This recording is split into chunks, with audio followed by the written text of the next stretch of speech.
Morning. आता आपण मागच्या वेळेला बाय सायक्लो कंपाऊंडचं नॉमेनक्लेचर बघितलेलं होतं, पॉलिफंक्शनल बघितलेलं होतं. तुम्ही प्रॅक्टिस करता आहेच. मी आणखीन काय काय प्रॅक्टिसला तुम्हाला पुढे पाठवेनच.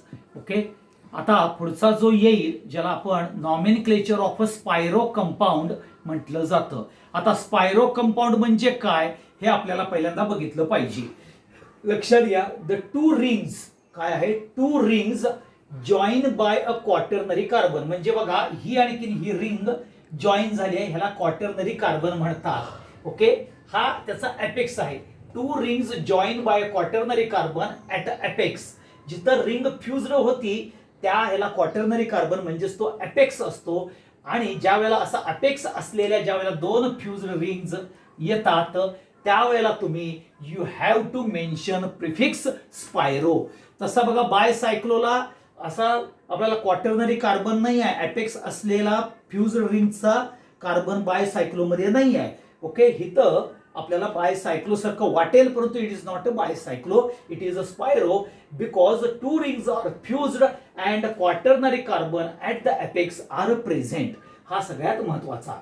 पुढं then draw a bracket as per the bicyclo. म्हणजे प्रिफिक्स तुम्ही स्पायरो घेणार आहे, मग तुम्ही ब्रॅकेट टाकायचं आहे. ब्रॅकेट टाकल्यानंतर number of a carbon atom each ring, कारण का दोन्ही रिंग डिफरंट आहेत, ही रिंग डिफरंट आहे आणि ही रिंग डिफरंट आहे.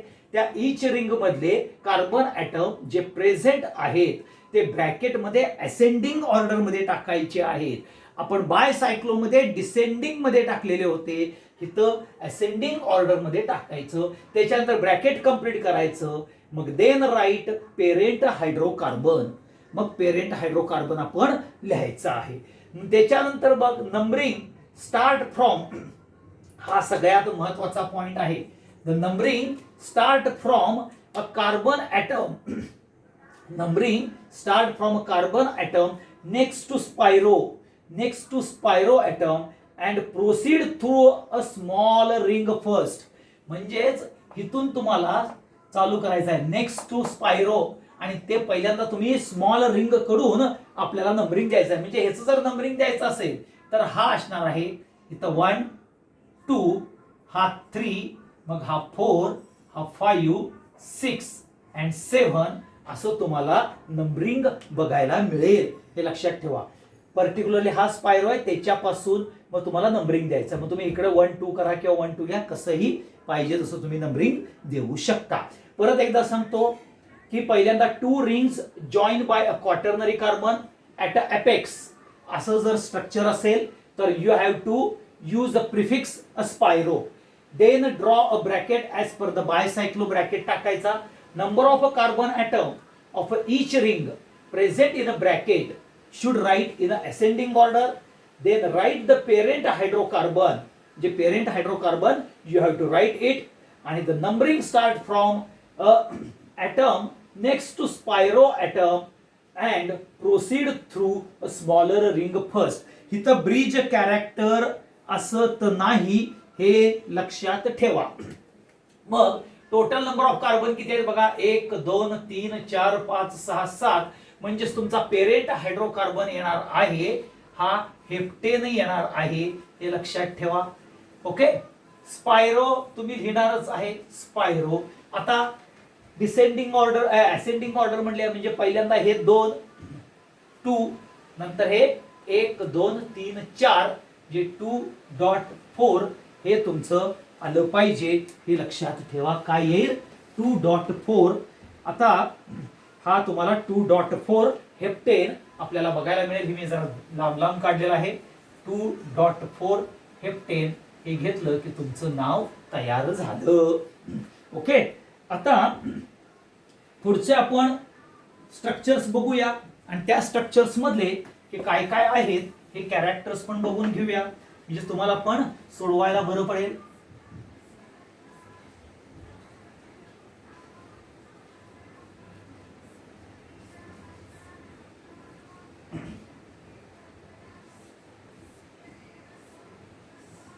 आता बघा, हा हेक्सेन आहे, हा स्क्वेअर आहे, म्हणजे हा तुमचा स्पायरो ऍटम आहे. इथनं तुम्ही नंबरिंगला देणार आहे 1 2 3 4 5 6 7 8 9 असं येणार आहे, बरोबर आहे. म्हणजेच तुम्ही काय करणार, स्पायरो हे घेतलं प्रिफिक्स, कारण का आपल्याला एपेक्स आहे. स्पायरो म्हटल्यानंतर मग 1 2 3 पहिल्यांदा 3 डॉट, दुसऱ्या रिंगला किती आहेत बघा, 1 2 3 4 5 3 डॉट 5 आणि टोटल नंबर ऑफ कार्बन 9 आहेत, म्हणून नॉनेन हे तुमचं काय येईल, नमका आपल्याला IUPAC नॉमेनक्लेचर येईल. आता पुढचं बघूया आपण. पुढचं बघितल्यानंतर ते सर तुमच्या लक्षात येईल बघा. म्हणजे हे काय अवघड नाहीये, बायसायक्लो आणखीन हे अशा पद्धतीनं दिलेलं आहे. आता दोन्ही सेम आहेत, त्यामुळे तुम्ही कुणालाही काहीही केलं तरी चालते. म्हणजे हा तुमचा आयपेक्स आहे, हा पण तुम्हाला पर्टिक्युलर ट्रायंगल आहे, हा पण ट्रायंगल आहे, दोन्ही पण आहेत, म्हणजे दोघांचं स्ट्रक्चर सेम आहे. ओके, म्हणजेच तुम्ही इकडनं लिहिला 1 2 3 4 5.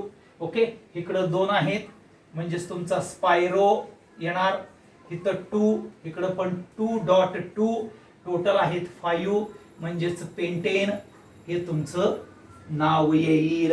हे लक्षात ठेवा. ह्यामध्ये काही शंका असेल असं काय मला वाटत नाही.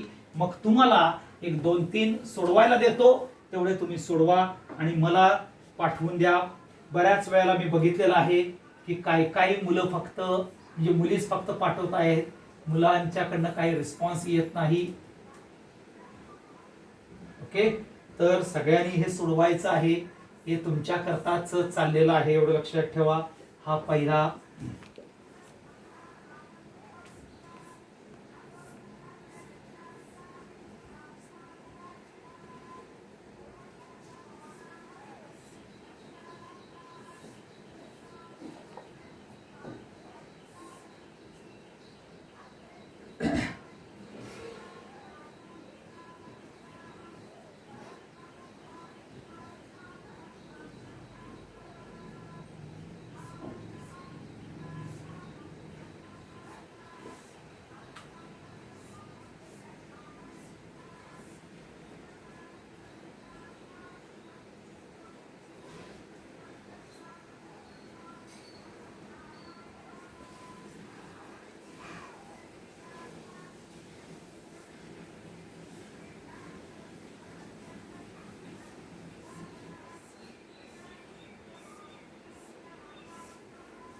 ओके, एवढे 4 तुम्ही सोडवा, म्हणजेच तुम्हाला काहीही प्रॉब्लेम येणार नाही. नाव हा झाला आपला स्पायरो कसं द्यायचं. आता पुढचा जो येणार आहे, ज्याला आपण नॉमेनक्लेचर ऑफ आयडेंटिकल हायड्रोकार्बन्स, म्हणजे नॉमेनक्लेचर ऑफ काय आहे, unbranched identical hydrocarbon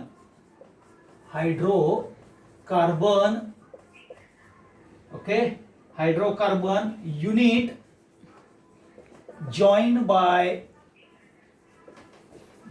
by a single bond. ह्याचं आपल्याला नाव द्यायचं आहे, हे लक्षात ठेवा. हा सगळ्यात महत्वाचं कॅरेक्टर येईल.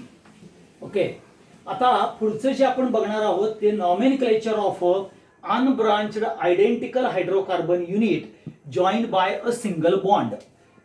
जे आयडेंटिकल युनिट्स आहेत of hydrocarbons, they are joined by a single bond.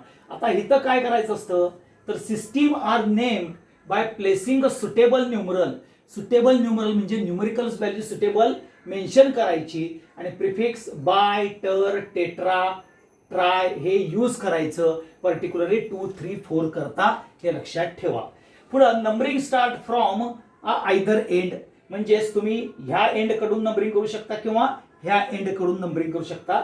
आता बघा, हे जे स्ट्रक्चर आहे, हे जे 2 युनिट्स आहेत, हे 2 युनिट्स एका सिंगल बॉन्डने जॉईन झालेले आहेत. हे 3 युनिट्स एका सिंगल बॉन्डनं जॉईन झालेले आहेत. अशाच नॉमेनक्लेचर आपल्याला द्यायचं आहे.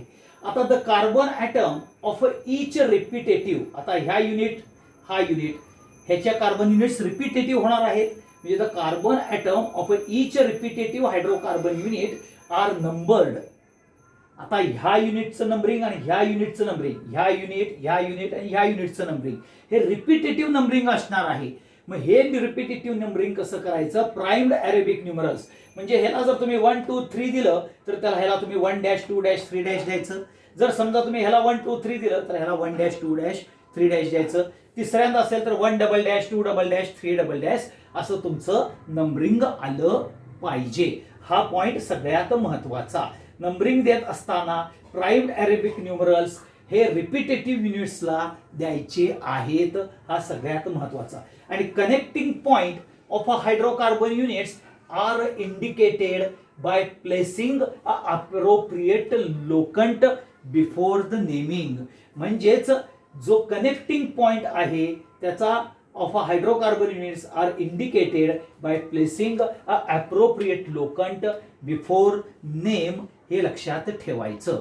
मग आपण इथं जर नंबर दिला, हा 1, हा 2 3, इकडे द्या 1 डॅश 2 डॅश 3 डॅश, हा तुम्ही नंबर दिला. आता इथं वर्ड यूज करायचं आहे आपल्याला. 2 युनिट्स आहे म्हणून बाय येणार आहेच, हे लक्षात ठेवा. म्हणजेच हा बाय घेतलेला आहे. बाय सायक्लो काय आहे? बाय सायक्लो हे 2 स्ट्रक्चर्स आहेत म्हणून प्रोपेन आलेला आहे. Bicyclo propane. परंतु हे जे मेजर लोकंट आहेत 1 वरती 1 आणि 1 डॅश वरती, म्हणून इथं 1 डॅश बाय सायक्लो प्रोपेन असं नाव येणार आहे. हे लक्षात ठेवा.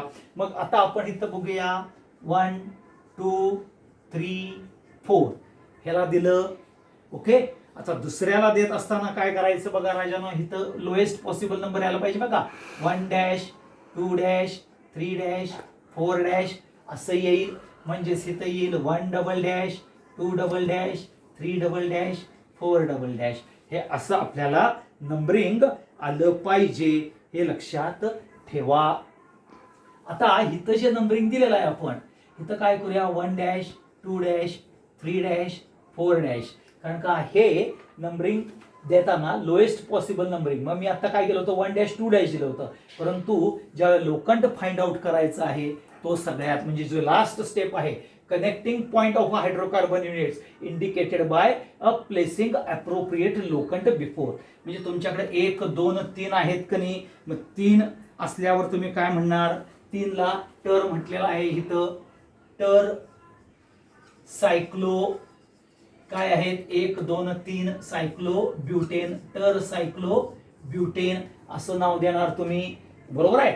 मग आता बघा इथं सगळ्यात महत्त्व 1 dash 2 dash and 1 double dash हे तुमचं लोकंटचं नंबर येणार आहे. म्हणजे 1 हा 1 dash 2 dash and 1 double dash टर सायक्लो ब्युटेन. ओके. आहे की इथं 1 डॅश 2 डॅश 1 डबल डॅश टर सायक्लो ब्युटेन हे तुम्हाला बघायला मिळेल. हे लक्षात ठेवा. आणि ह्या पद्धतीनं तुम्हाला युनिट्स विचारले जातात. मग आता ह्याचे जे एक्झाम्पल्स आहेत ते एक्झाम्पल्स मी तुम्हाला आणखीन 1-2 प्रकारानं देतो आणि ते 2 प्रकार तुम्ही म्हणजेच 2 युनिट्स देतो. मग ते तुम्ही लक्षात ठेवा त्या कशा पद्धतीनं सोडवायचे आहेत.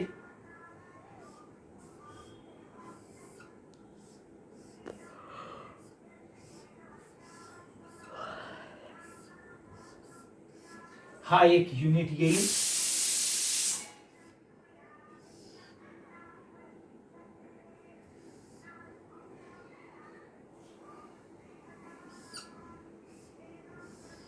हा एक युनिट येईल. हे आता सोडवून घेतलेला आहे. परत ह्याच्यामध्ये हे नको आपल्याला. पुढचं जे एक युनिट आहे ते आपण फक्त बघून घेऊया. म्हणजे ते सांगतो तुम्हाला. ते त्या पद्धतीने तुम्ही आता इथं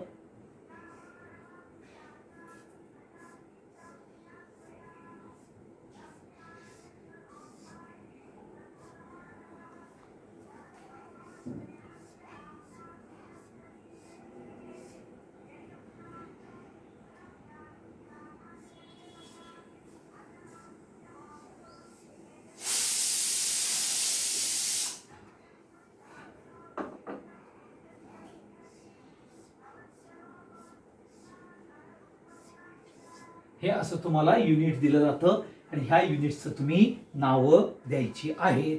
हे लक्षात ठेवा. हे आपल्याला नॉमेनक्लेचर्स येतात. हा सगळ्यात महत्त्वाचा पॉइंट येतो. हा इम्पॉर्टंट कॅरेक्टर येतं regarding the nomenclature of unbranched identical and spiro. हे दोन्ही पण स्पायरो, बायसायक्लो, अनब्रांचड ह्याचे तुम्ही न्यूमरिकल्स बघा, म्हणजेच पर्टिक्युलरली स्ट्रक्चर्स जे आहेत ते बघून घ्या. मग पुढच्या वेळेला आपण जो बघणार आहोत तो म्हणजेच ॲरोमॅटिक हायड्रोकार्बन्स, म्हणजे बेन्झिन रिंगचे नॉमेनक्लेचर कसे आहेत हे आपण पुढच्या वेळेला बघितलं म्हणजे टोटल नॉमेनक्लेचर हे आपले संपतात आणि मग त्याच्यावरती आपण फक्त प्रॅक्टिस करायची आहे. हे लक्षात ठेवा. पहिल्यांदा आपण नॉमेनक्लेचर बघितलं होतं, ज्याच्यामध्ये जे रूल्स बघितलेले होते, select longest continuous carbon chain हा बघितलेला होता. ओके, त्याच्यामध्ये लोएस्ट पॉसिबल नंबरिंग द्यायचं, ते तो इम्पॉर्टंट क्रायटेरिया आहे. मग त्याच्यानंतर आपण प्रत्येक इच इंडिव्हिज्युअल फंक्शनल ग्रुपचं, म्हणजे OH ग्रुप असेल तर IUPAC कसं द्यायचं, कार्बॉक्सिलिक ॲसिड असेल तर IUPAC कसं द्यायचं, CHO कसं असेल तर IUPAC कसं द्यायचं हे आपण बघितलं होतं. त्याच्यानंतर आपण पॉलिफंक्शनल IUPAC त्याचे रूल्स आणि रेग्युलेशन्स बघितलेले होते. त्याच्या रूल्स अँड रेग्युलेशन्स ते आपण सोडवून घेतलेलं होतं. त्याच्यानंतर आपण पर्टिक्युलरली महत्त्वाचं म्हणजे बायसायक्लो कंपाऊंड ह्याचं IUPAC बघितलं. आज आपण स्पायरो कंपाऊंड असतील तर कसं नॉमेनक्लेचर बघितलं आणि सगळ्यात शेवटी nomenclature of unbranched identical hydrocarbon unit ह्याचं पण आपण नॉमेनक्लेचर बघितलेलं आहे. आता उद्याच्याला आपण बघत असताना तो सगळ्यात महत्त्वाचा जो पार्ट येणार आहे तो म्हणजेच आपल्याला ॲरोमॅटिक हायड्रोकार्बन्सचा. आता ॲरोमॅटिक हायड्रोकार्बन्समध्ये बेन्झिन रिंग ही महत्त्वाची असते, हे लक्षात ठेवा. आणि ही बेन्झिन रिंग हा जो क्रायटेरिया आहे त्या बेन्झिन रिंगचा क्रायटेरिया हा इम्पॉर्टंट आहे. तो उद्याच्या भागात आपण बघून घेऊया आणि ते नॉमेनक्लेचर कसं आहे ते बघून घेतलं की मग तुम्हाला आपण प्रॅक्टिस करता बरेचसे एक्झाम्पल्स आपल्याला देता येतात आणि त्या एक्झाम्पल्सनं मग तुम्हाला सोडवायला त्रास होत नाही. सगळे IUPAC नॉमेनक्लेचर हे आपल्याला बघायला मिळतील. मग त्याच्यावरती आपण टेस्ट ठरवूया. Okay, thank you very much.